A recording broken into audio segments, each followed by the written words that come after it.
Good evening and a very warm welcome to you from Pakhuis de Zwijger. And welcome to another episode of Designing Cities for All. Of course, Designing Cities for All is our 2-year-long research and activities program in which we take a deep dive into designing products, places and systems for all. This livecast today is the second edition of a 3-part livecast, a series of 3 livecasts called Transitioning Together. These programs are co-curated by Designing Cities for All fellow Dark Matters Lab, and it's about what it takes to design a climate-resilient and thriving future for all. Last week, we talked about the quite horrifying prospect of living in a world that is 3 degrees Celsius warmer than we live in now. And that is a realistic scenario if we're heading on the same road as we're heading at the moment. At least, if nothing changes. In this second edition, we're going to explore the crucial question: how can we transition in ways that are genuinely inclusive, and what does that require from different actors? For this program, we are joined in the studio by Eva Rovers from Bureau Burgerraad. A very warm welcome to you. Thank you. And through Zoom, we are joined by Zach Walsh from the One Project. If you would like to join our conversation, that is possible. At least if you go to the program page on dezwijger.nl and log in through Zoom. There you've got the Q&A function. And if you post your questions in the Q&A function, I will make sure the question gets to the right person. That is, if you mention who the question is directed to. But before we talk to our 2 guests that are here and through Zoom, I would like to switch over to Dark Matters Lab to dive into the theme of tonight. So that is Joost Beundermans and Indy Johar. Are you there? I hope they are. Yes, there they are. Hello. Very nice to see you again, Jurgen. And thank you so much for joining Eva and Zach. It's a real pleasure to have you both with us tonight. And yeah, just in terms of framing from our side, what was so interesting last week when we spoke with Giulio and Agni about the scale and the scope of this interrelated nature and biodiversity crisis is that it's so hard in the face of the scale of the challenge to think about perspectives that are genuinely transition and transformative scenarios, even knowing the scale of the challenge. And Agni spoke about food systems and the cascading effects of climate change and the biodiversity crisis on global food systems, and therefore cascading impacts on cities in terms of inequality, precariousness, price rises, and potentially social unrest. Even knowing all that, it's very hard to think of scenarios that go beyond the sort of timid incrementalism that we so often see. Right? And so Giulio, I think, hit the nail on the head when he said part of the problem in terms of the institutional perspective is that that we have trouble imagining alternative scenarios, alternative ways of going about this, alternative modes of developing. And without that imagination, from an institutional perspective, it's really hard to go beyond business as usual and incrementalism. So creating the conditions for change is also helping us to imagine the pathway, right? That's one of the most critical thing we need to do, because rapid transformation is something that democracies find really hard, right? It's not something that democracies have often done in a short time scale. And so if part of the issue is not knowing what we're transitioning to and operating in uncertainty and very blurry pathways, we need to kind of dig into what these perspectives could actually look like, which is why we're so pleased to have Zach here from the One Project.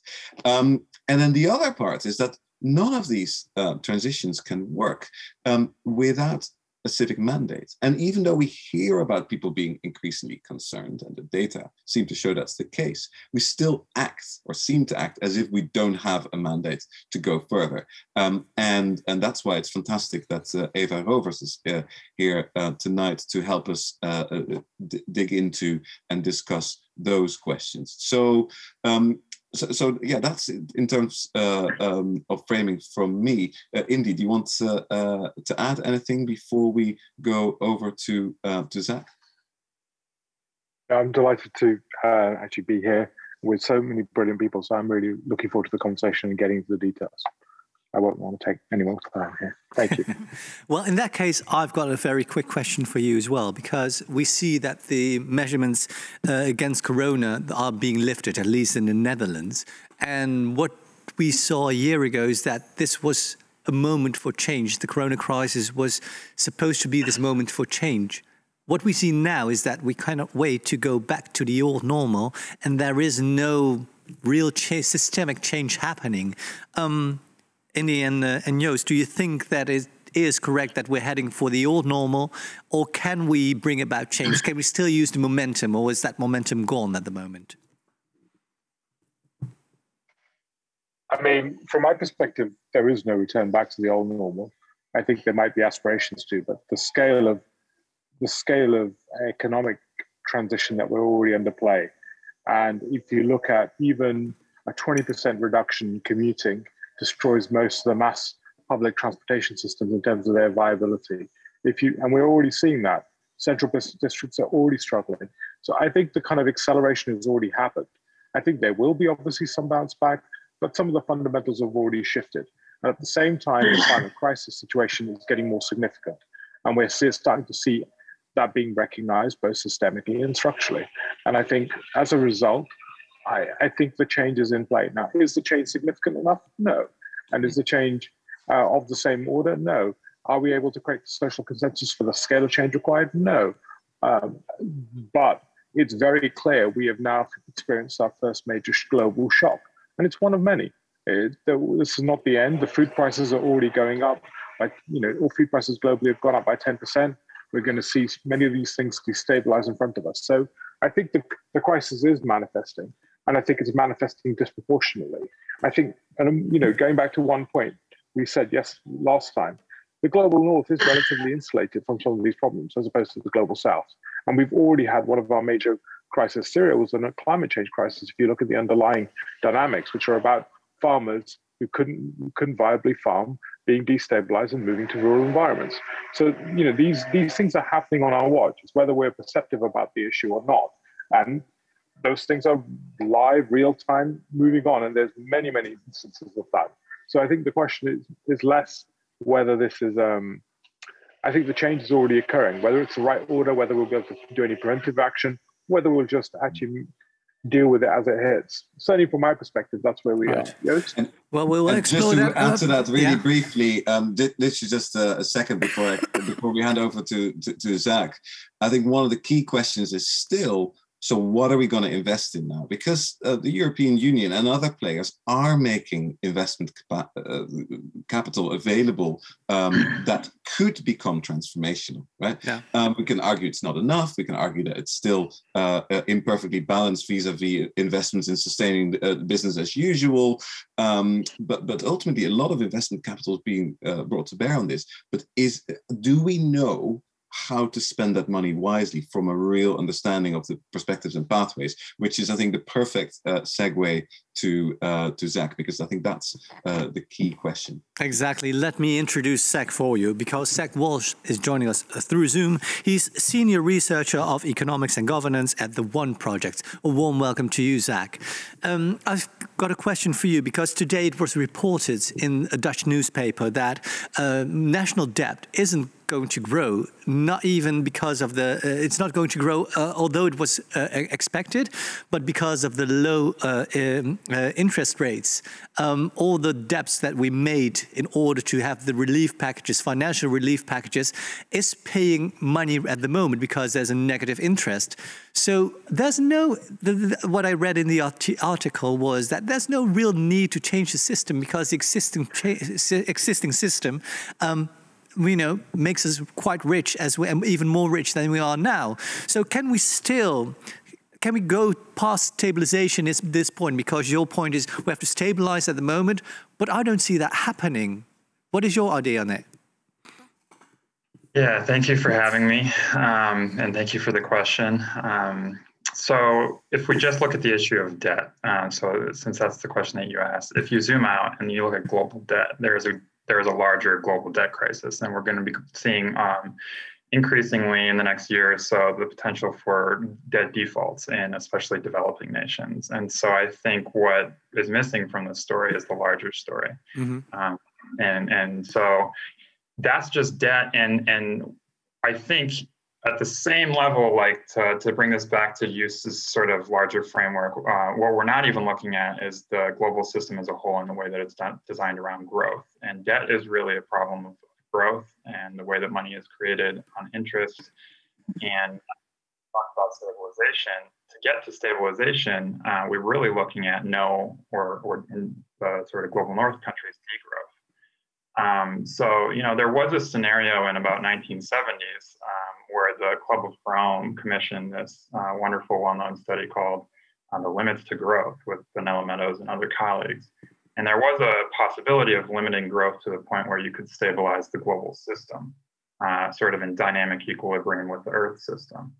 And we really need to get to that point of a sort of steady state economy. But actually, now that we've grown past the point at which the Earth can sustain the rate at which we're exploiting resources, we're really actually due for a crash. We can see a graph at this point that you proposed. Can you enlighten us? What does that graph show us? Yeah, so this actually shows the crash, and it shows that in the sort of smaller window in the upper right-hand corner, you see the stabilization scenario that was actually feasible in the 1970s. But now that we've sort of surpassed the point at which we can stabilize, we're due for this crash. And that's taking into account global system statistics around population, industrial output, pollution, a large number of aggregate data sets. Now, really the choice that we do face, though, is a soft or a hard landing. Since in the global north, we're already consuming more than our fair share of resources, we do need to go through sort of managed decline in the amount of resources that we consume. But at the same time, the global south actually could continue to grow within reasonable limits, and that there could be a convergence. So the hopeful news and where in the graph are we now at the moment? Because things are going down. Are we there yet, or are we still just a little bit before that? Yeah. So if you actually see in the graph, there are some dotted lines, and then there are some solid lines. And the solid lines was the original sort of forecast in the 1970s, and the dotted lines are real-time data. And they've updated the study in the 2000s, and they found that it tracks really well. So we're about at the middle point of the graph. We haven't really, we're undergoing, like with COVID, sort of some systemic collapses. They're more isolated, though, than we will actually see in the next 5, 10, 20 years, because, we will see compound systems crashes that include financial crashes, social collapse, civil unrest, food, as you talked about in the last segment, sort of food price spikes and agricultural declines. So we're still going to witness this period of collapse. At the same time, I think in that period of collapse, as you sort of mentioned, we're going to see the potential for breakthroughs. So there's going to also be the real opportunity for reorganizing the system to find another stabilization point. And so that's the great news. And I want to bring our attention then to really two future scenarios. Maybe we can do that a bit later because we're running out of time for the introduction. But we've got more than enough time to talk about that later. And I'm very curious about your ideas of democracy as well, where we now are base our democracies on 17th century ideals, and what you propose is a 21st century ideal of the new democracy. So I'd like to hear about that a bit later as well. But now I would like to introduce Eva to us all. But thank you for now, Sek. We will return to you in just a moment. Eva Rovers, a warm welcome to you. You're a historian, you're an author of the book Nu het nog kan, While It's Still Possible, and founder of Bureau Burgerraad. We talked about climate change a lot. Last week we talked about the 3 degrees increase in temperature, and that is a horrific scenario. Do you still have the feeling that we can put a halt to climate change? Is that possible? I want to think it's possible. But realistically, you do think that we're too late? It's going to be very difficult. It is, and I think. a lot of people are still, well, messaging the story that it's going to be fine, that there are technological solutions that we can use, and that there will be hardly any difference from the way we live now. We can just go on the way we produce and consume and travel, etc.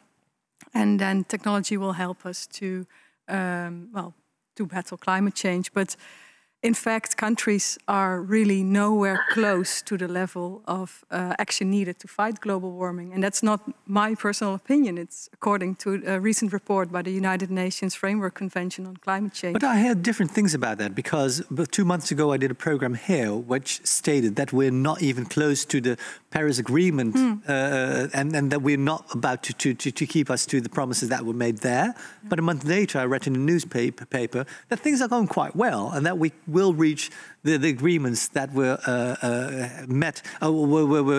were being agreed on in the Paris Agreement. What's the truth? What's the truth? Well, I think the truth is very difficult in this sense, because there are a lot of different factors. When people say we can make it, we can stay below 1.5 degrees, it's usually taking into account technologies that don't exist yet, that we don't know whether they will be developed, but people are very much hoping that they will be, that there will be some magical trick with which we can extract carbon from the atmosphere, for instance. So there's a lot of guessing in those calculations, right. But scientific consensus is that we are nowhere close to the level of action needed. And also that we are heading for that 3 degrees increase of temperature. Yes. What can citizens' assemblies do in this context? Because there are examples from France, for example, where citizens' assemblies did make a change. How did they bring about that change? Well, I think one of the one of the worries I have, and a lot of people have, I think, is that we need far-reaching measures to fight climate change, to fight the climate crisis. But even though countries currently are not doing nearly enough to mitigate climate change, we see that climate policy has become a polarizing topic, that it's sparking protests all over Europe, America, everywhere. In France, we had the Gilets jaunes, the yellow vests, and here in the Netherlands, there's very harsh resistance towards, for instance, wind turbines. And these are all very mild measures. And even these mild measures are already sparking these very heavy protests. So we need a different kind of decision-making on what measures when to take. I think a lot of those protests also were mainly sparked because people didn't feel involved. People are framed as angry citizens, but most of them are just worried citizens who want to engage, who want to be part of the solution. But they who don't also say, we do believe in wind turbines, but not in my backyard. And that not in my backyard syndrome is very tough. And is your statement that if you involve them in decision-making, the solutions will be met by an agreement because people are involved? Yes, I think a lot of the protests are not so much against the wind turbines. It seems so, but the protests are that people are involved way too late and in a very non-fundamental way. So decisions are already being made, and then, well, there has to be this box to be ticked off. Yes, we also involve citizens, so there is some kind of a public hearing, but that's of course not nearly enough. You need to involve people way earlier, and then exactly as you suggested, climate citizens' assemblies can be a very powerful tool to reach adequate climate policy, ambitious climate policy, and also policy that it really has the support of society. Right. Yeah, and we have had the best practices from Paris, for example, from France, where citizens' assemblies were involved and the solutions were met with agreement. We'll talk about that a bit later as well. Yeah, because there is some critique on that. There's a critique on that. I'm very curious about that. But now I would like to give the floor to India and Joost, because you've prepared questions, and you've taken over my job, which is quite a challenge for me as a control freak. But India and Joost, the floor is yours. Thank you, Jurgen. And yeah, lots of questions. But I'm curious, first of all, perhaps for Zach to mention some of the scenarios that he sees that we could move towards, and what they mean for this discussion. Because again, one of the problems also in the very real protests that Eva mentions is that people are afraid. People are afraid of how they will be impacted in a situation where people are already living precarious lives, right? On the whole, people in our current societies are living resource and time-stretched existences. And in that context, it's hard to conceive of change and transformational change as a positive thing. So Zach, back to you. How do you see the scenarios, and how do you see them working out positively for people? Yeah, thank you, Jus. To reduce the complexity as much as possible, I think there's just a few really options we have. And one is, as I mentioned before, sort of the business as usual we're all saying is really not an option. And that gets back to the earlier point about, let's say, surpassing the limits to growth. And so the IMF says, and this is true, that capitalism depends for its own sustainability on per annual sort of 3% growth rates. And since we've already reached the point where that's no longer feasible, we cannot continue in the current capitalist structure. So we have a transition that is inevitable towards a new system. And this is the beauty of your forum, right? It's thinking through an all-inclusive transition, and that's the positive potential. And that's one where, rather than having private ownership and capital markets be the sort of mainstream form of the economy, it's going to have to be more of a commons-based, democratically owned and distributed economy in which there is much more equity. And that can sustain high quality of life. There's not so much an issue there if it's organized very quickly and on a democratic basis. Now, if that does not happen, though, unfortunately, the underside is that, you know, we can revert to a sort of continuing levels of inequality that are matched with power asymmetries. And that you already also see in the rise of fascism and certain populist movements. And so I worry the most in the next 5, 10, 15, 20 years as impacts grow, that there won't be a quick enough shift towards this new commons-based economy, and instead then a reversion towards authoritarian forms of control, securitization, and what have you. So there's going to have to be a transition no matter what. The question is it going to be just or unjust? Are we going to reorganize the economy to be democratic and more equitable, or are we going to revert towards more authoritarian forms of unequal distribution and power? Zach, can I just ask one follow-up and then we'll move on? So capitalism relies on 3% plus. Technology relies on deflation. Moore's law is fundamentally a deflationary mechanism. Does that put us in a really interesting place if we can leverage technology without necessarily the existing tools of capitalism? Does that open up a different way of looking at this future? Yes, and but a very, very qualified yes. Exactly. And the reason it's qualified is so the issue with technology, if you know, that's the primary solution that we focus on, which tends to be the case in mainstream debates.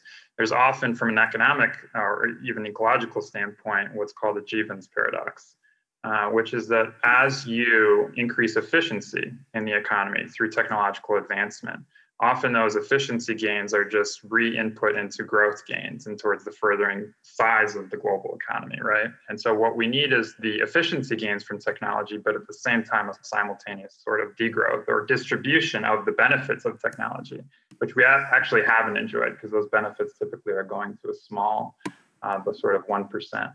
But I hold great hope for the technological capacity, especially to democratically distribute decision-making and ownership. And so I think that that's really half of sort of some solution to really get where we need in an expedited timeline, because especially the solutions provided by technologies can scale quickly. But again, they will only get us where we need to go if they're married with a sort of more distributed architecture that's more equitable. And if we look at material growth and immaterial growth, which can be, we need to degrowth in an immaterial economy and perhaps carry on growing in an immaterial economy, which opens up some interesting questions. Yes, precisely. And thanks for mentioning that, because I think so there are several issues that also are necessary to qualify with degrowth. First of all, as I mentioned before, the global north, so that consists primarily of Canada, the United States, Europe, Australia, Japan, the wealthier, more advanced economies, are those that need to reduce their consumption, whereas those in the global south, those developing countries, emerging economies, need to actually increase and sort of converge at a global, say, 12,000 US dollars per capita per year. But that's also the point at which that convergence point is the point where high quality, sort of the Human Development Index 0.8, it's high quality of life is at that point. So there, growth beyond that point, it's called uneconomic growth because it's not actually contributing to well-being per se. And so there is a real opportunity to sustain high quality of life even under increasing social and environmental constraints. It's really a matter of whether or not it's equitable distribution. And then whether or not the mainstream tends to focus less on growth and financial sort of benefit and rather quality of life. And that is the immaterial growth that you're talking about. So do we work less? Do we maybe 20 hours a week, 15 hours a week, right? Do we have more time to spend with each other? Do we focus more on community?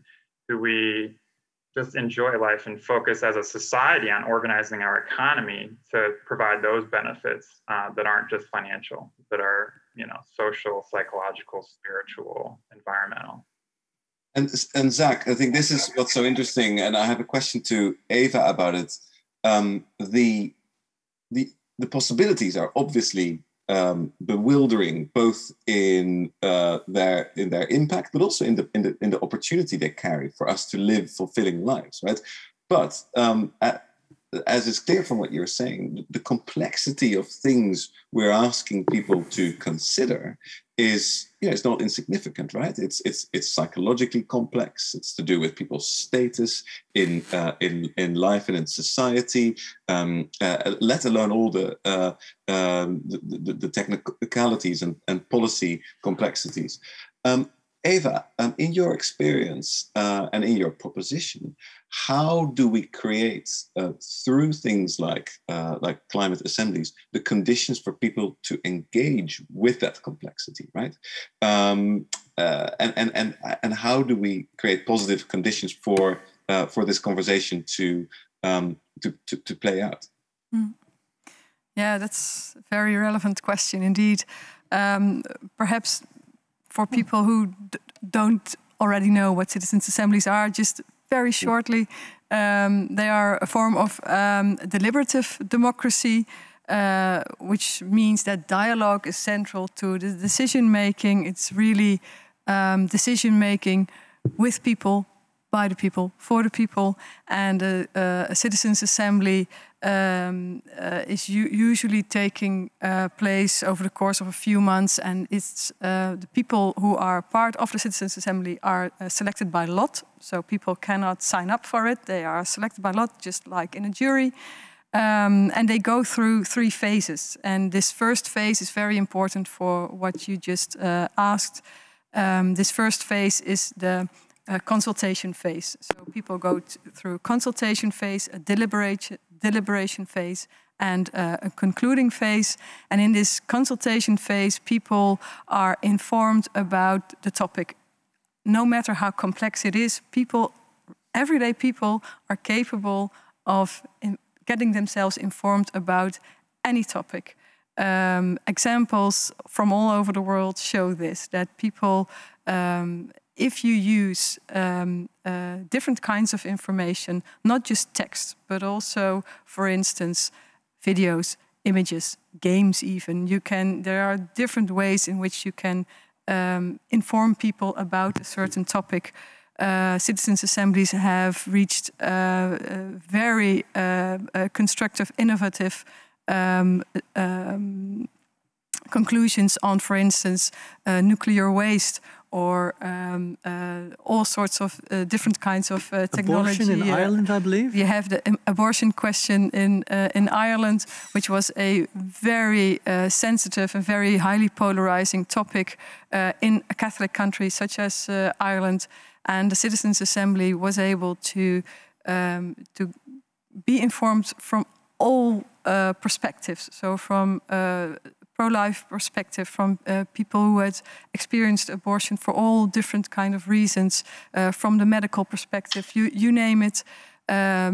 All those different perspectives were taken into account, and then people, the members of the Citizens' Assembly, started the second phase, the deliberating, talking to each other, exchanging views, not just yelling their opinions to another, but really listening to each other, finding common ground, and from that trying together to formulate solutions for this very difficult topic, which in the case of abortion legislation in Ireland was not just a yes or no question. It was much more complex than that.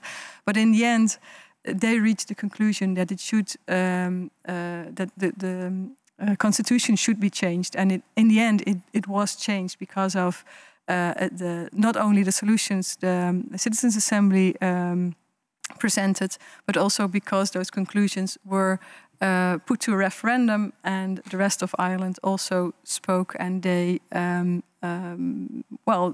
came to the same conclusion as they trusted the Citizens' Assembly. So this constitution was adapted, and this is on such a sensitive, polarizing topic, very, very interesting. But also we've seen it in France, an even more complex issue, climate change, where people were asked to formulate solutions for the question on how to reduce carbon emissions by 40% in 2030. And they came up with a very coherent, interesting, innovative set of recommendations that not only would reach that reduction in 2030, but even earlier.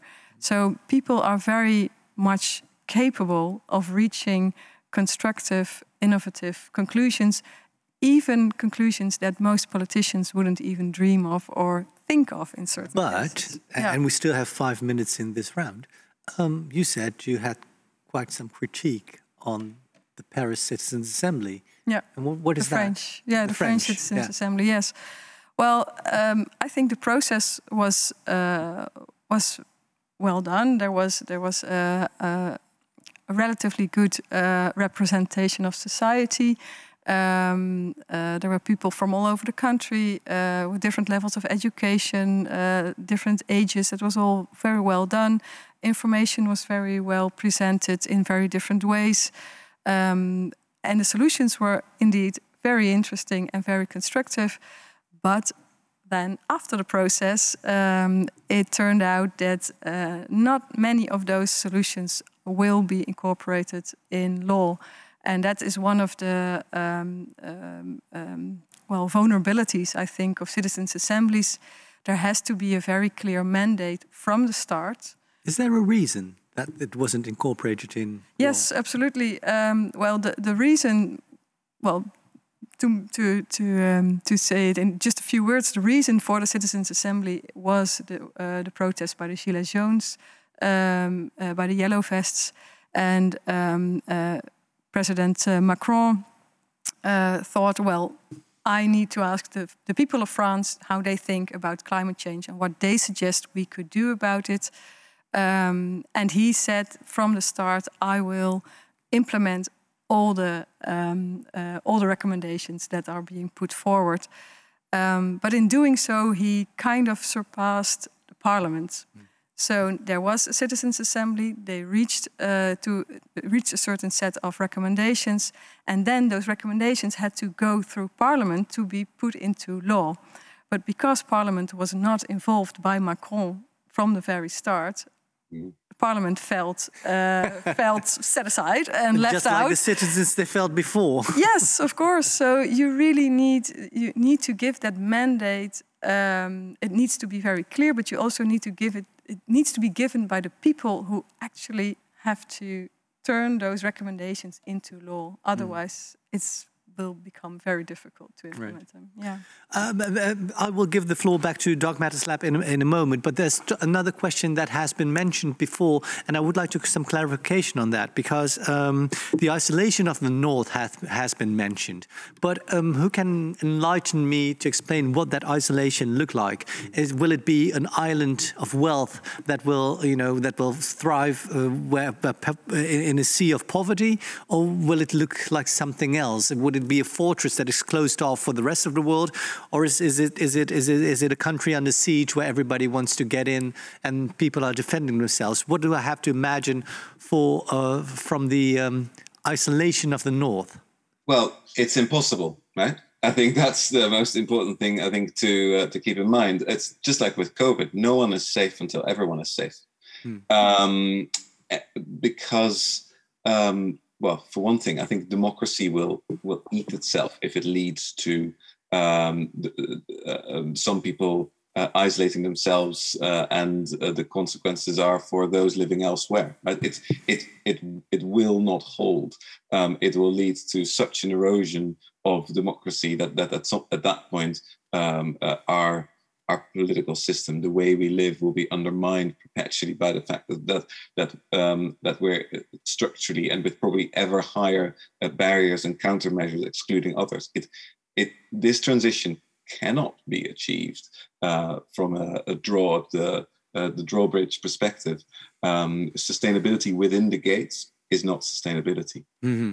Right. Indy, there something you'd like to mention as well? I think that's very true. I think there are differential effects, and differential moves that are happening. The UK military and various militaries around the world are planning at 4 degrees. So there is strategic resource advantages and planning advantages for certain countries in the global North to be able to build a differential position. I think, as Joost rightly points out, that in the end we all decline in this scenario. But there are short-term, what I call optimas, like which will, as we cascade, there'll be positions which are slightly less cascading than others. And I think that's where your violence occurs and other sort of strategic issues occurs as well. So, I'd love to hear Zach's thoughts on this, because he's done some really brilliant modeling around looking at some of these world futures as well. So from my side, I'd love to hear Zach's thoughts on it. And I really do have a question for Eva as well, because I think, Eva, as you rightly say, if you look back the history of democracy when it was being born in the French Revolution, actually it was born out of sortation. And it was originally going to be sortation. All the parliaments and everything else were going to be constructed out of sortation. But it was the kind of representative model was actually a kind of deviation from that sortation ideal. And I wonder whether actually what we're talking about is sortation democracies, which is the kind of mechanism we need to get to in order to create the deliberative frameworks which allow for complex conversations to be had. And whether the kind of structural move here is parliaments need to go from representation to sortation. You mean sortation, people being randomly chosen and assigned rather than representative, right? Yeah. Right, into parliament or Congress or equivalent, where 600 people are randomly selected for that period to actually on our behalf deliberate some of these issues. And I wonder whether that's the future. There's a kind of structural pivot required that goes beyond citizen assemblies to make a structural reform in our democracy. So there were 2 questions. One for Zach, which is the world views that you've been modeling. I would love to just hear some of these contexts as a lot you put out, and whether we need a radical shift in our democratic frameworks to sortation models. From my side. Zach, can I give you the opportunity to respond to that question? Sure. I agree with both what Indy and Joost said. I guess just to flesh it out a bit more would be to say these are archetypes. I think actually both are true, already happening, and going to continue happening. But the reality is that even in the worst case scenario, the sort of dystopian scenario that we create walls, which again you see Marine Le Pen, you see Trump, you see the rise of these movements that are talking about really eco-fascism in the sense that we need to keep immigrants out. We need to protect our country's interests first. And there's a sort of increasing balkanization, a sort of move towards the nation state.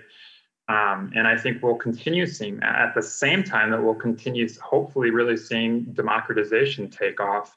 And we need it because otherwise, just purely on basis of climate, yeah, we will face hundreds, potentially of millions of climate refugees by 2050 as these trajectories continue. So even if in the worst case, you're building walls and protecting national interests, under those scenarios, you're not immune from the impacts, planetarily speaking, around you. And so we have to come together. There really is only one choice, which is a transition that includes everyone. And in that, actually, there is the capacity to progress instead of regress. And so that's the hopeful story, because we're at a point of complexity in terms of the organization of our civilization on a global level, where, you know, we don't have the capacity often to manage that complexity, but as India was saying with these new technologies and democratic tools that Eva was mentioning, we could actually improve our capacity to manage that complexity, and then more and more people could share the benefits of those returns, as opposed to this sort of collapsing scenario where we actually could also, with the diminishing supply of energy, and then even the shift towards renewables, there's a lower energy return on investments. We could actually start to phase shift into regression, and then actually the complexity becomes less, but then we can no longer even get back to a point of progress, because there is this balkanization, and then there's also actually a regression in societal norms. So as India and you said, it's all of us as a species, or none of us. Right. Thank you so much. Eva, would you like to respond to Indy's question, where it's about picking people randomly to represent us and forming a new form of democracy?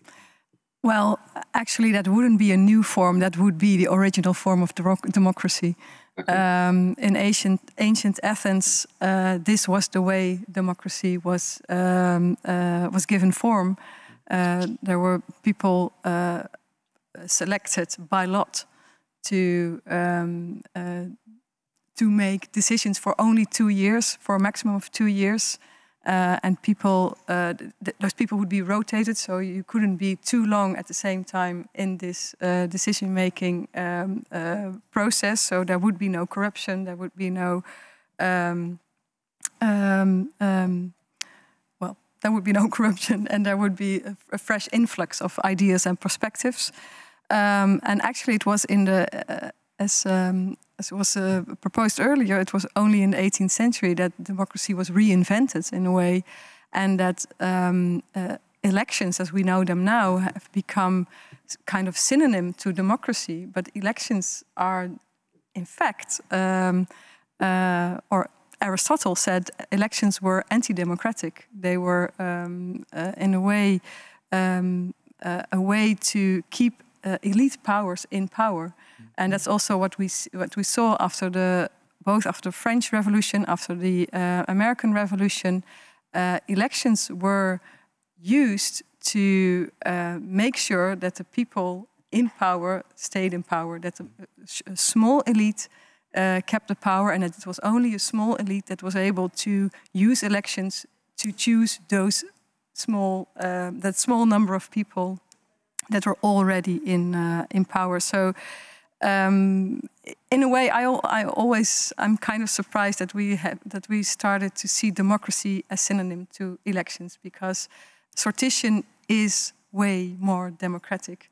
Yeah. You make sure that everybody has a chance to rule, everybody has a chance to be ruled, and it prevents a lot of difficulties we see in democracies right now, where still there is a very specific demographic that is part of parliament. It's, roughly speaking, the same people over and over again. People who even though they have the best intentions, they have blind spots for certain problems. Right. And you really need all the perspectives in society to make the best choices for the whole of society. And that is not the case with the system right now. Yeah, and consultation helps to make sure that every voice is heard, not just the most voices count, but every voice counts. Yeah. The democracy is not the voice of the majority, but respecting the benefits or the aspects of the minority as well. In the end, Joost, we've moved organically into the second phase of the questions. So the floor is yours. Yeah, so I have a question to Eva, following on from this. Of course, the big difference between, say, the abortion question and referendum and the climate transition is that that was, relatively speaking, one huge one-off decision, which may or may not see future debate again. But for now, the question is settled. The climate transition is, yes, perhaps an initial mandate, but a sequence of conversations about what that mandate means, right? And so I could easily see that what we really need is ongoing assemblies at national level, at city level, at district level, almost, and it perhaps goes back to the vision that you were just describing, that citizen assemblies become part of the fabric of everyday life, right? Yeah. And of the way we take decisions. Now, that is a really beautiful vision, but that requires an enormous capacity for our society to do learning, to engage with complexity, to give time to that process, to deliberate fruitfully. And how do we invest in that? Right? Because again, many people live precarious, busy, time poor, and bandwidth poor lives. How do we do that well? What do we need to invest in? As I keep thinking, assemblies are a great tool, but they may not be enough. There may be additional things we need to do to enable that to flourish. So that would be my question to you. And I guess it's also to Zach, to clarify some of the pathways that you outline. What investments do we need to make? What instruments do you think we need? What tools to kind of create the stepping stones towards this positive future? What are the things we can invest in now to make this possible? Because I imagine, I think that's the real question upon us, which is, sure, there's a future perspective, a dot on the horizon, but so what do we do next? So Eva, perhaps you first. Yes, I think, of course, we would need not just one climate citizens assembly. You need to have them continuously. I think the context is constantly changing as well. There are a lot of tipping points we are going to see the next few years. So we constantly need to adapt how, as countries, as cities, will react to those climate changes. So you need to constantly be able to use those climate citizens assemblies on different topics as well, of course. And there are some examples already, and I think that's part of the answer. We need to start and keep learning, and we are already doing that. And there's a wonderful example in a very small part of Belgium, German-speaking Belgium, where there already is, since a year and a half, a permanent citizens' assembly, where there is where decisions are being made in a way that we can, all over the world, can learn from. But what I think is very important, what you touched upon as well, is to make sure that everybody who gets selected is also able to join. That there are no time restrictions or financial restrictions or daycare restrictions or anything. So you really need to think about the ways you can enable people to actually play that role. If you live a very precarious life and you have 2 jobs and you hardly have any time to look after your family, you don't have the time to spend 6 weekends debating some issue that you don't feel is relevant to your life. So, or even if you do feel it's relevant to your life. So you need to use certain instruments to make people able take part in those deliberative processes. And it can be giving them some kind of fee. It can be making sure that their children are being cared for. There are different ways to do that, but it's very important that you make sure that they can participate. Just to mention that we are entering the final 5 minutes of this part of the conversation. So over to you, Zach. So here's one set of instruments that Eva is proposing. What would you like to add? And do you have examples of where some of these instruments may already be emerging and be in existence? Yeah.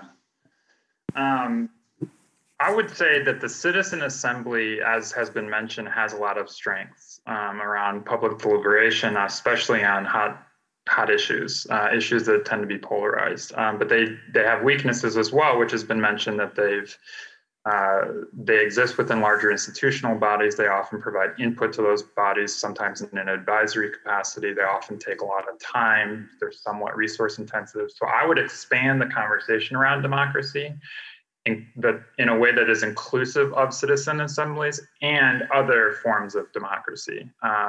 Really agree with Eva's point earlier. I think the way that democracy gets pigeonholed as a sort of form of representation or representatory or parliamentary democracy is doing us all a disservice.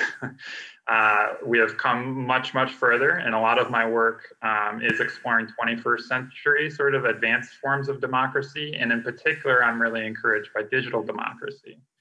And so there are experiments, for instance, in Barcelona, not unlike what Eva was mentioning, which has used participatory platforms through digital media and also face-to-face meetings to encourage participatory budgeting and just more public involvement in decision-making.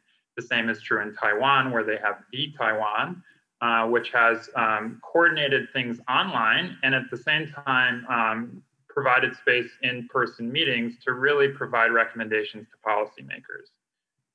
But these are a few, and there are, again, a sort of smorgasbord of options. One of the things I want to mention is liquid democracy, which is just a tweak that I think gets around the problem you mentioned used with sort of time, sort of in labor-intensive deliberation processes, because it allows for people to defer authority to those they trust, but with a larger range of options.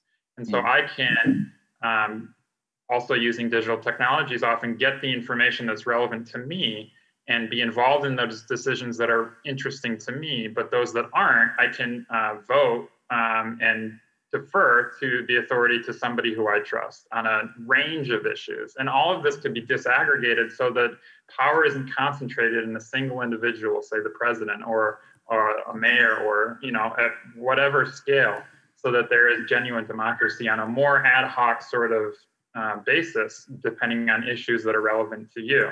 And it can all be organized fairly efficiently. But again, to Indy's earlier point, there needs to be a sort of social covenant or sort of mandate to implement these technologies, because they're all feasible, but they're not being practiced at the rate that we would like to see. The final 2 minutes. Indy and Joost, have you got some final questions for our guests? I suppose it's just a mild statement, which is that it feels like unless we can build a social covenant and the models and mechanisms for change, these need to go hand in hand. And that seems to be one of the structural crises for democracies, is how do we build the capacity for the social covenant and also the distributed means and mechanisms for change. And unless democracy can resolve these two issues in a simultaneous fashion, I struggle to see our pathway forward. So it's a statement for reflection, perhaps more than a pure question. But that was part of the reason we invited both of you together, because it feels very important that these things come together in a really strategic way. Right. Joost, some final thoughts or a statement from you? Well, perhaps a question that I have back to Zach, because I agree with you.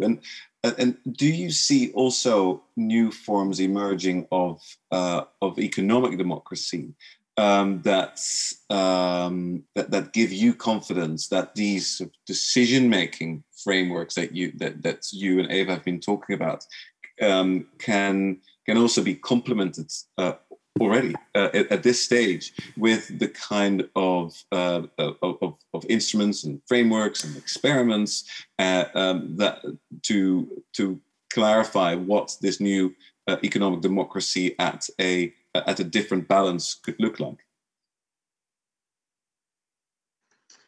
Yeah, thank you, Joost. That probably excites me the most, this sort of translation of democracy into the space of economics, simply really because that's so much at the root of the problem, right? And so getting beyond sort of private forms of ownership and capital towards a more distributed democratic way of, yes, making sense and making decisions, but also distributing goods, services, organizing collectively, cooperatively. And there are a lot of hopeful examples. I think where we struggle is just getting the political support and also mainstream attention so that we can scale those up or spread them regionally, cross-regionally. But to mention a few, there is a really beautiful movement called the Solidarity Economy movement that was born in large part in Europe and then translated in the United States, and it combines a lot of alternatives, including worker cooperatives, alternative currencies, energy democracy, where you have distributed energy grids, into a single sort of integrated model for development. And there's a town in the UK called the Preston, UK, that's adapted this model for community wealth building. And Preston, it was interesting, in the recent elections in the UK actually did extraordinarily well for Labour, which was different because most of Labour has been really struggling. And so that also tells you that there is a mandate and there is a lot of public interest because this is serving a majority need, really. And so these kinds of integrated development models that are more equitable, I think, aren't just needed. They're really, people are really inviting them, asking for them. And then I guess the last point is that the digital space also has great examples like Holochain, where this distributed architecture sort of allows for meaningful exchange, not just in terms of communication, but also economic and political decisions. And so there's a lot to be excited about if we just get the political mandate and the public discussion behind it. Right. Well, and with that thought, we have come to the end of this program, which was quite inspiring, very inspiring. And I have to say, in regard to the previous program that we did, a bit more hopeful, which gave us room for more scenarios, that there is a need for change, but still I've got the feeling that we're in time.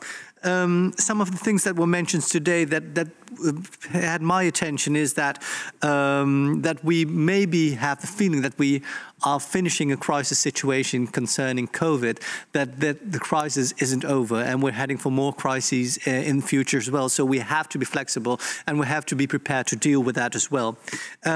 We have to be also aware that the global north is isolating itself, and what that will look like we don't know yet, but that it will have great consequences, and that it that we can't go on without the feeling of solidarity is imminent, and we have to deal with that as well.